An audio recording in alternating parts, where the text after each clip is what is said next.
Y'all, what's up? Welcome back to another episode of Out the Mud podcast. So crazy thing is, I got a lot of siblings. My dad, he got like 13 kids. God. Oh, shoot. By playing that role as, the dad, the big brother, and you was the youngest, who was the biggest role model? Bring us to a moment, where it was like hard, like one of your lowest moments, and how did you mentally like push through it? Off the mud came up, they ain't think that I could do it. Rise up, then I look back like, man, I knew it. Out the mud, was in the dirt, climbed up. Now I'm on top and it's stuck. Out the mud.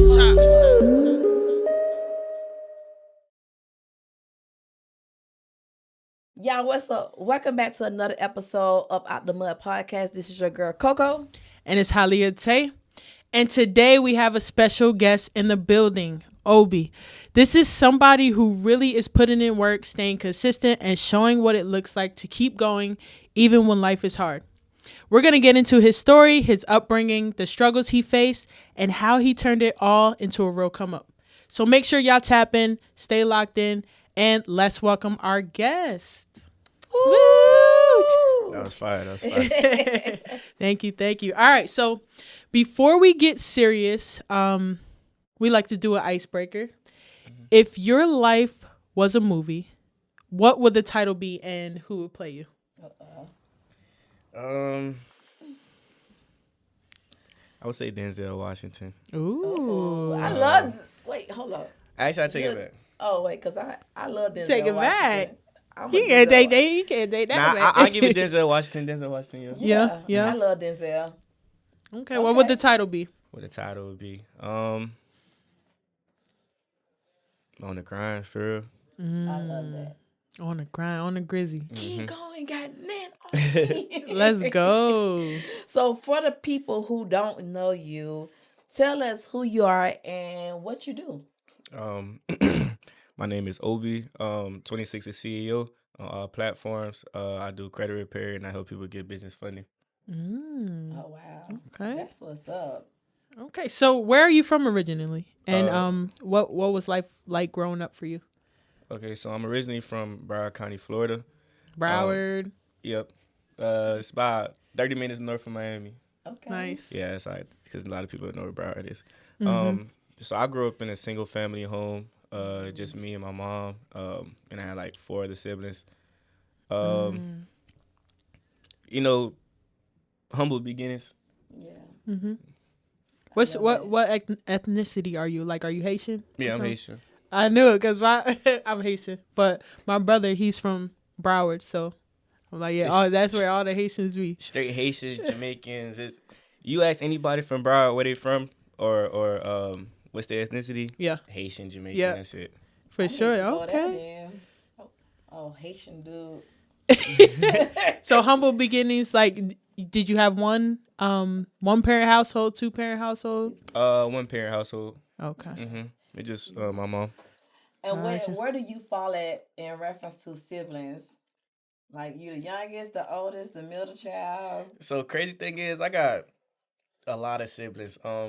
My dad, he got like 13 kids. God. Oh, sure. Yeah. What's your dad's name? Because my dad got 13 too. We probably Just siblings. start a team, start a basketball team. Nah, but, as far as like my mom, because that's who I really lived with, same mom, same dad, I'm like second to youngest.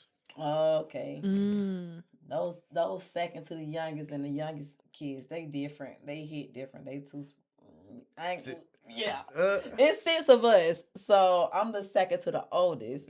So I got 4 people up under me, and they're all spoiled. So that's why I like y'all. So, Y'all. funny thing about it is, I acted like the oldest, even though I was The youngest. Youngest. Yeah, you give maturity though. Like you give that very mature demeanor about yourself. Like they probably depend on you for a lot. you Yeah, know? I used to sign them up for school, and I used to sign everybody up for school and everything. Dang. Yeah. You the dad of the house. Yeah. I feel that. I feel that. That's what's up. So, by playing that role as, the dad, the big brother, and you was the youngest, who was the biggest role model that you looked up to because it was just mom in the house? Like, did you have someone that you had, you was like, damn, I want to be like him, or I want to be like, this person? Honestly, I didn't have no role models growing up. I just knew what I wanted for myself, and I just used to strive for that. Yeah. So it wasn't really nobody I could say I really looked up to growing up. Did you have like, okay, growing up, since you didn't have that, okay, I want to be like this person, or I look up to this person, did you have like that lesson learned type of thing that stuck with you as you start building and developing yourself? Like, did you have like a lesson that happened to you and you say, okay, you know what, this is what's gonna push me? Quick pause. If this episode is hitting home for you, chances are you're part of the 90% who's watching who aren't yet subscribed. and if our conversations are helping you to think deeper, heal, and level up, hit subscribe. Not for us, but for you. So you don't miss the ones you didn't know you needed. All right, let's get back to the episode. Thank you. I could say, nah, not really, honestly. For real. Nah, it's just growing up. I was just always, a mature young, a young guy. So, like I used to, how would I put this? My brother used to call me an old man since I was a kid. Like, it's just because that's just the way I used to carry myself. Like, I never used to do things that, like, regular kids used to do, growing up. I was like real self-sufficient, like my whole upbringing. Yeah. Where does that come from? Yeah. Honestly, just growing up in the one-parent household, for real. My mom, she used to look, because my mom, she didn't speak, too good English, which is why I used to have to, sign my siblings up for school and things like that. So she used to leave a lot of stuff in my hands. Like, I used to find every house we used to live in, and we used to move around a lot. So I was the one finding the houses, hitting up the landlords. Damn. And then, I would get her on the phone with them, and then we would, like, Wow. So with that, and that, I feel like that can be like a lesson too, because I feel like with that, of you having to be the daddy, the big brother, the, what I'm saying, the spokesperson, that's a lot on your shoulder. So by you having so much on your shoulder, you probably, as you was growing up, you're like, you know what, I know the only person I have is me. You know what I'm saying? Like, the only person I have to depend on is me. So I gotta go hard. I gotta learn credit. I gotta learn fun. I gotta learn this stuff because my mom don't speak good English. My siblings probably looking for me because I'm the one who signed them up for school, And I'm quite gotta sure make you it probably shake. still have that on your shoulders right now, So yeah. So I mean, what was some of the hardest things like that you faced growing up? honestly, I would say just, just growing up without, two parents. That's probably the worst, because it's like I couldn't, like, be a kid for most of the time. So, I feel when that. because I ended up going off to college. When I went off to college, it's like that's when I really, like, really let loose. But, like, growing up as a kid, I used to always, I feel like I didn't have the opportunity to really be a kid growing up. It was You had to grow up for you. fast. And we was just having an episode about this, last week, about being in survival mode. And that's one of those things and examples of, Black parents don't realize that they put their kids more into survival mode than safe mode. You get what I'm saying? Like, because now you have to grow up. Be this person. Take care of this person. Talk to this. It's like, damn, I want to go outside and play kickball with my friends. Like, why I can't do that? But it helps. I mean, it helps at the end of the day because it helps you, I guess, become, those hard moments help you become who you are. Like, push you. Because regular kids who was out there playing ball, whatever, maybe they didn't, have the hunger in them to amount to anything. I feel like it kind of put me ahead in a sense because it's a lot of things that, you know, people my age do. And I'm like, bro, I was already doing that. Like, it's not I've even. been there, done that. Right. Like, y'all Exactly. amateurs. Y'all Exactly. kids. I'm a whole grown man. I be like, yeah, man, bro, you still making them mistakes. Like, come on. Like, Yeah, I done made that when I was 5. Yeah. I was in Exactly.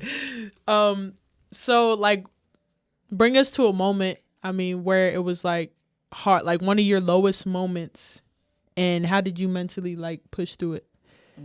Can you remember like a specific time?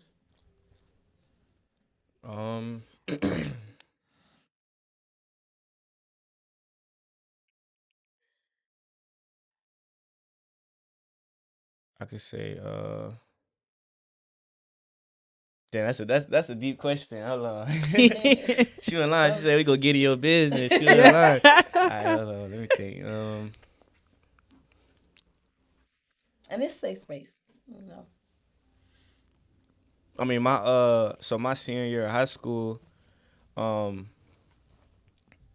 mom, she was in like we was in a situation where, you know, we had no we had no place to live. So and I was a senior in high school, you know, still had to go to school. And I mean, I had a car and everything, and I could get to school and everything, but I had to go live with my grandma for like a good 3 months. And where she was at, she was about an hour from where I went to school at. Oh, you had to travel. Yeah, so I had to. I mean, I wouldn't say that was really one of the hardest times in my life, but that's one that I can really think of right now. Yeah. And where'd your mom go? And your siblings at that time? Oh, we had split up, so everybody was just staying in different places. I think 2 of my siblings was staying with me in my grandma's house. My mom, I honestly don't know where she went to stay at, and my brother, he had a girl, so he ended up going staying with his girl. So we was just everywhere. Separate. How Yeah. did that make you feel, knowing that y'all was separated? Because my mom thing, like I said, it's 6 of us, and her number one thing is when we was growing up is that her fear was if she died, she don't want her kids to be separated. So how did that make you feel, you know, knowing that mom had to be over here, sister got to be over here, brother over here, and I'm over here? Like, did that make you feel like alone or? Especially when you're the backbone. Like, how did? It didn't really make me feel alone because I'm a very isolated person, honestly. So you know, I'm kind of used to it. But it was football season at the time. I used to play football, so I was just grinding at the time. You know, I was doing my thing on the side, you know, to make sure I could eat and everything. And then I was just going to practice and, you know, just going to school, just, you know, just doing what I got to do. I didn't really think too much of it at the time. Right. You just stay focused. Yeah, just stay focused. That's good. So your circle at that time, I guess, it seemed like it was like probably your football team or something like that. But did you ever have to like cut people off, like while you're leveling up, cut friends off who maybe didn't have the same vision or direction as you? And what did that look like? How did it make you feel? So I wouldn't so much say I cut people off, but I did, like, you know, isolate and distance myself because, you know, who you hang around, that got a big impact of how you think and how you perceive things and how you know, carry yourself. So I really had to isolate myself.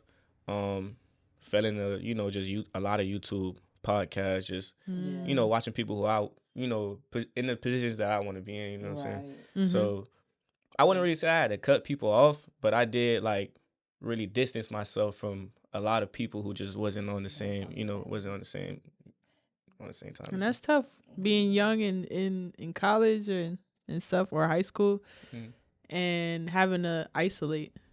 Yeah, and the thing about a lot of the people I went to college with is like everybody, because I'm you know, I got my own business, I'm an entrepreneur, but a lot of people who I went to school with, you know, they're in school to, you know, go get a job and everything. So it wasn't a lot of people in college who I could really like relate to in that sense, you know. So since you was in college and those people, as you mentioned, they get a degree to work for somebody. Your mindset is like, I want to be my own boss. When did you realize that you wanted more besides looking at them getting their degrees to go work at a job? Like, when did you decide, okay, nah, I want more out of life? Like, I don't want to just do this. I gotta go harder. So my senior year of college, I ended up dropping out. Uh, I was a barber at the time, so I ended up, I'm in a fraternity, so shout out Omega Psi Phi. But I was in one of my profiles. He had a barbershop. I ended up working in his barbershop. While I was in there, All you around know, hustle. I love yeah. that. Right. So love I that. actually tried to work a job for a little bit. It was like May 2024. I ended up getting a job at Waffle House. I did a training for like 3-4 days. I can see you. He was like, Well, I I did. can see him like, yeah, I'm not going back to that shit. Yeah, I promise you that's what you did, right? that's literally what I said. So I did like 3-4 days of training, and then I did 1 day on the job, and I was a manager. You know, in Waffle House, the managers. I'm thinking like the managers is like, manager. You just oversee it. Yeah. Nah, it wasn't that. They had me cooking and doing the serving and everything. I was like, nah. It's not me. Yeah, I did one. I did one shift one day. The next day I woke up. My shift started like 7 a.m. I woke up. I called the lady. I was like, This not me. Yeah, I Right. can't do it. I So- can't do this. and at the time, that's when I was just getting in the shop, because beforehand I used to cut inside the dorms. So I ended up getting into the shop with my pro fight, and then after that I was just like, man, forget the Waffle House. Waffle House, I'm gonna just sit in the shop and I'm gonna just Right. make something happen, Yeah. But so after being in the shop for a while, I ended up getting my own apartment while my senior year of college, and I start falling back on school because I had to pay bills. You know, I feel So it just got to the point I'm like, man, that. I didn't know. Yeah, I felt like school, a job, it was never gonna see me. So I'm like, the purpose of a degree is to get a job, because you don't need no degree to Be do a business. boss, right? Yeah. So that's when I just decided, it's like, yeah, Lock best in. move to make. Stop wasting money and just So that was your sacrifice, that you say, you know what? Forget this degree. Mhm. Forget working at Waffle House. Forget like minimizing myself to say, okay, if I get a job, I'm still gonna be just over broke. Let me go ahead and go crazy. Let me go hard. And so these are the sacrifices that you made. Cause it's like, okay, I don't really got no job, so I don't know how I'm gonna pay my bills, but I know I gotta hustle to pay my bills. And this is where I see myself becoming more successful at, is doing this. So where diverted you from the shop to want to start doing credit? So every day I was in the shop, and you guys, any of my clients, so I had a TV by my booth. Every day I just have my podcast on, so every day I'm just listening, like and I'm in the shop 8 hours cutting straight podcast after podcast after podcast. Man, every podcast I'm listening to, whether it was real estate podcast or whatever they was talking in there, they was mentioning credit. And I used to watch a lot of I used to watch Batman Kevo podcast, Earn Your Leisure, Oh, things yeah, like that, yeah, Social Proof. So yeah, all I heard was credit. I'm like, man, and my credit was trash. Yeah. So I was like, man, my figure it credit out. sucked. Like I need to figure something out. So, and I always knew I wanted to have my business, but I just didn't know what to do Right. exactly. So I end up learning a little bit about credit, and then eventually I had my cousin, he had a boy who he knew who did credit. So I ended up just hitting him up, and I ended up just paying him to teach me how to do it. I feel that. And how long ago that's been? It's been, honestly, I only been in the business. I started in May, so I've been in like 9 months, 8 months. Oh, clock it. Clock it. What's your credit score now? What, 750, 800? I'm at about 750. Clock it. Yeah. That's good. And you young. Yeah. People don't know the leverage of credit is more than anything. You can go to the bank with $300,000 and won't get nothing. But you walk into the bank with a 750 credit score, you'll walk out with $300,000 or using somebody else's money. So that's smart. That's very smart of you. It's like, why would you risk your money when you can risk somebody else's money? OPM all day long, baby. Mm-hmm. OPM. For sure. For the people that don't know, it's other people's money. Just FYI. If you don't know, use other people's money. If you don't know, If now you know. Let's go. Yep. Oh, my turn. All right. She's like, let's go. Girl, Let's go, because like, we're going on to go. Girl. All right. All right. So what keeps you going when things get stressful or overwhelming? I mean, honestly, I know life gonna test you every time. So Absolutely. I know when things get hard, I'm like, man, it's what's supposed to happen. Because at the end of the day, you got to go through the hard things to get to the goal. So I always just obstacle is the way. I always just worry about what's at the end point. Yeah. So, And what goal are you chasing? Like, is it a money goal? Is there a mission? Is there like, I'm gonna get my family out? What is it for you? I mean, just being able to take care of my family. I love that. Yeah. I don't want nobody working. And here it is. See, a lot of people fail to show appreciation for people like you in the family. And we call you the goat or the black sheep of the family. You know what I'm saying? Because everyone, you're not selfish to say, okay, I'm just gonna take care of me and I'm gonna get my credit right. I'm gonna do this, I'm gonna do that. It's like, no, I'm gonna learn credit and I'm gonna fix my credit and then I'm finna grab my siblings and my mom and making sure they're right too, because I don't want them to work. That alone is just shows your character and how you are. Is like, this is your destiny. And it'd be an unfortunate type of thing, because like, damn, I'm the strong one out of my family, then who gonna be strong for me? You know what I'm saying? It's like one of those things. I do want to dig deeper into this one because I just seen something with Glorilla with her sister. Her sister was talking because like it goes into the dynamic of black families. Okay, you have one black sheep, right, who tries to make it out, and then it's the family who doesn't understand like all the weight on that one person's shoulders, and then they just trying to pull them down, pull them back down. And it's like nobody wants to assist. I know you don't want your family working, but nobody wants to, like, it's a system for a black family. Like, if everybody could contribute, like if everybody could contribute, create a system and not put all the weight on one person's shoulders and not just be like, give me. Because it brings the person, the black sheep, back down.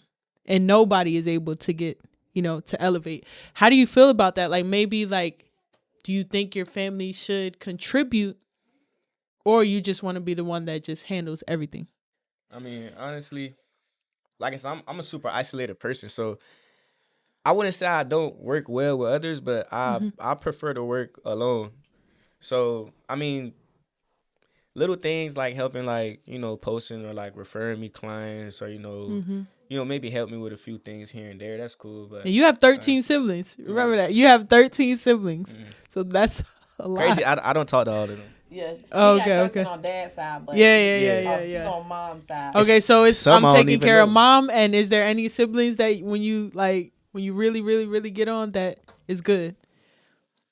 Cause they be nigga, where's my money at? The ones who I the ones who I speak to, they know they good.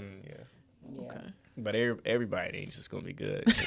That's what everybody. And then somebody gonna jump on live talking about oh, we got on, and he ain't give me. Don't try to talk to me now, cause nah. And and the thing is, I'm gonna jump onto that Glorilla sister type thing. I feel like this reason why she might not even try to help her sister, because where were you when I was sleep on my friend's sofa? Like, where were you when I was just but she said they was together though, and with the roaches and the rats and whatnot. And when they was younger, you get what I'm saying? Like, sometimes people want you to believe in them before everything blow up. You get what I'm saying? So she probably, like, Glorilla probably thinking like, why should I help you? Hell, you ain't let me wear your shoes when I need to go perform. You ain't goddamn come and grease my legs up. You ain't see if I needed this. Like, sometimes you like, come with me why it's bad. Don't want to be around me when it's good, because it's like, No, I don't like that. Well, yo, It's that's too a late now. wrap. It's too late now. That's just like Yeah. a dad. You be successful, and then dad was like, "Hey, what's up, son? What's up, daughter? Get your ass on." It's crazy Get because my on. dad, he reaches out sometimes now because he see like the progress of what I'm doing. Yeah, tell him and his bad And credit is he goodbye. good? Is he good? What you mean by good? Like you Financial taking care of him? No. You know what I I'm mean, saying? I'll probably give him a little something, you know what I'm saying? A But little something. nah, he's not. Hey, they really, all not gonna really be on good. live talking about you, man.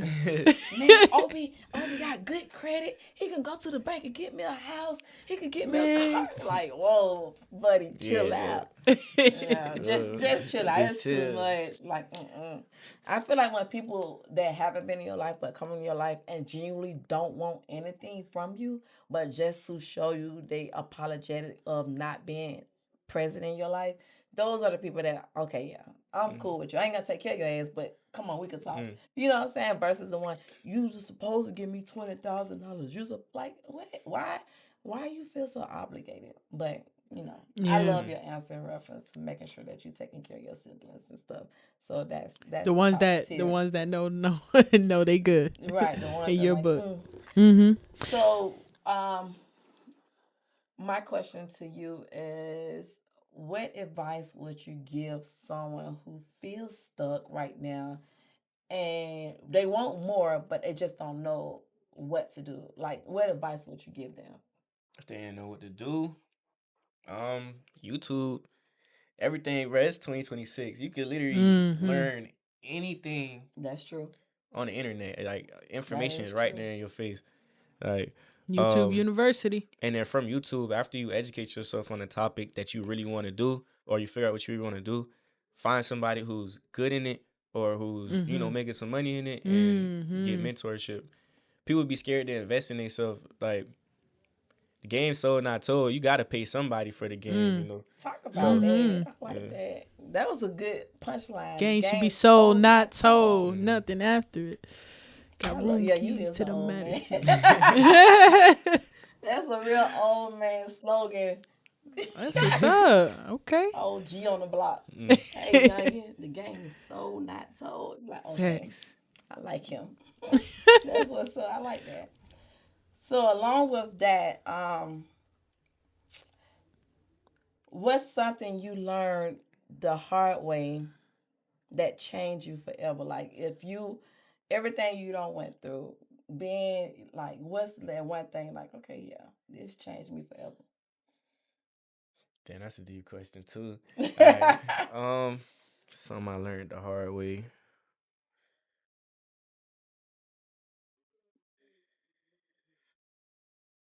Look, he's like, Think about it like this: if you could save someone that's in that position right now, like they just started watching them YouTube videos and whatnot, and they're on their journey, like to help them save, some of the trauma, some of the lessons.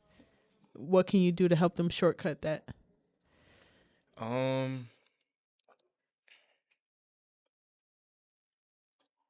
He gonna get in the car like, they was asking some really hard questions. They ain't asking the regular credit questions. I would say everybody who around you not really rooting for you. A lot of people get around you because they see your potential, but people be intimidated by you. Yeah. And it'll be the people who closest to you, and you'll never know that. Right. But people will hold back information from you because they'll think you'll be bigger than them. Yeah. So yeah, just everybody around you ain't rooting for you. So just be conscious about who you have around you. That's one of the biggest lessons I learned.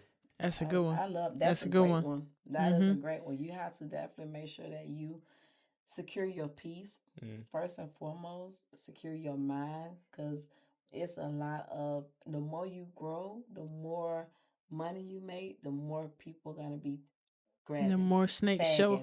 tagging, like, and for you as a young man, because it's all gonna get even better from here. You know what I'm saying? You have taught yourself the biggest life lesson that they're not teaching us is credit. You know what I mean? So by you knowing that, definitely want to categorize every person in your life and put them, okay, this is my friend that I'm gonna talk to personally.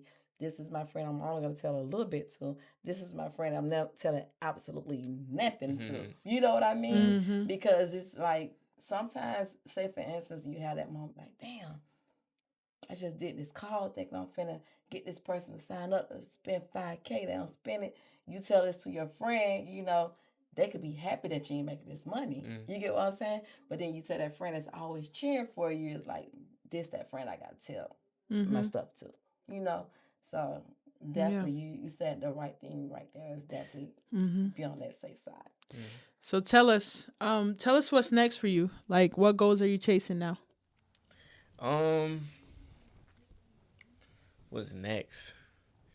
What's next? I don't want to speak too much about my goals. I got goals set for 2026, but okay. You ain't gotta say too much on that too. Just say you taking off. Yeah. Yeah. It's up. Just say you taking off. Stay tuned. Yeah, I love Just that. Stay tuned. Let's go. I love that. All right. So long after this episode ends and your name is spoken for the last time, what do you hope your story leaves behind in people's hearts? Keep grinding. Grind don't stop, man. It's like God give his toughest battles to his toughest soldiers. So if things going hard, if you feel like, the odds against you is really not. You just everybody got to get tested. You gotta pass the test. If you quit, then you fail. You failed the test. That's true. So you know what I'm saying. Just keep your head down. Keep grinding. It don't matter what's going on. Like you gotta block out the world sometimes. Like I said, I'm so big on isolation. I isolate myself, like, because that's where I work best. And that's where the growth happens. I definitely feel that. But you definitely said a mouthful right there. Keep grinding.